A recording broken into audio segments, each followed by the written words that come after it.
क्या आपने कभी खुद से पूछा है कि श्री कृष्ण ने बचपन में ही कंस जैसे राक्षस का अंत कर दिया, तो फिर उन्होंने अपनी मां देवकी और पिता वासुदेव को 14 साल तक जेल में क्यों छोड़ दिया?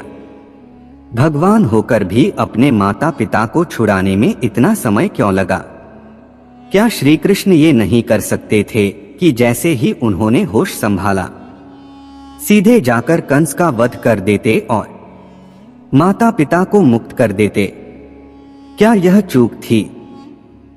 आज हम आपको उस रहस्य की कथा सुनाने जा रहे हैं जो केवल इस जन्म से नहीं बल्कि पिछले जन्म से जुड़ी है, जहां श्री कृष्ण नहीं श्री राम थे और देवकी नहीं कैकेयी थी।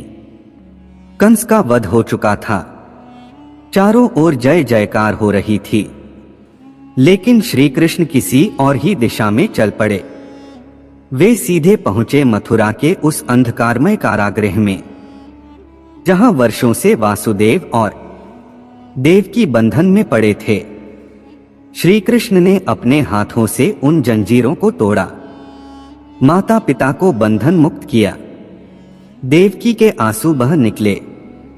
उन्होंने श्री कृष्ण को गले से लगाया और कांपती आवाज में पूछा, बेटा तुम तो भगवान हो, तो फिर हमें इस जेल में 14 साल तक क्यों छोड़ दिया? श्री कृष्ण कुछ क्षण मौन रहे, फिर मुस्कुराकर बोले, मां क्या आपने मुझे पिछले जन्म में 14 साल का वनवास नहीं दिया था? देवकी अचंभित रह गईं। उनकी आंखों में सवाल था, कृष्ण ये तुम क्या कह रहे हो? कौन सा वनवास, कौन सा जन्म? श्री कृष्ण ने अपना सिर झुकाया और शांत स्वर में बोले, मां आपको कुछ याद नहीं होगा, लेकिन मैं स्मरण कराता हूं। आप इस जन्म में देवकी हैं, लेकिन पिछले जन्म में आप थीं कैकेयी और मैं श्री राम। देवकी की आंखें अब भी प्रश्नों से भरी थीं। श्री कृष्ण बोले, मां आपने ही उस जन्म में अपने मोह में आकर मुझे 14 साल का वनवास दिया था। मैंने कौशल्या मां से बिछड़कर जंगल जंगल भटकते हुए वो जीवन जिया जो किसी पुत्र को नहीं जीना चाहिए था। मैं राजकुमार था, लेकिन वल्कल धारण कर मुझे ऋषि मुनियों के साथ वन में रहना पड़ा। मेरे पिताजी राजा दशरथ मेरे विरह में प्राण त्याग गए और मेरी मां कौशल्या वो हर दिन मेरी राह देखती रही। देवकी की आंखों से आंसू बहने लगे। उन्होंने फिर पूछा, अगर मैं कैकेयी थी तो कौशल्या कौन थी? श्री कृष्ण ने कहा, वही इस जन्म में यशोदा बनी, जिन्होंने मुझे अपने आंचल में पाला। मुझे वो मातृ स्नेह दिया जिससे मैं पिछले जन्म में वंचित रहा। मैंने राम रूप में कौशल्या मां को बहुत कम पाया, लेकिन इस जन्म में यशोदा मां के साथ मैंने हर वह पल जिया जिसकी लालसा पिछले जन्म में अधूरी रह गई थी। और मां इस जन्म में आपने वही 14 वर्षों का फल पाया जब आपने मुझे जन्म दिया, और फिर वही जेल, वही पीड़ा, वही वियोग। आपने अपने पुत्र को जन्म देने के बाद भी कभी गोद में नहीं खिलाए, हर साल कारागृह में कंस की यातनाओं के बीच व्यतीत किया।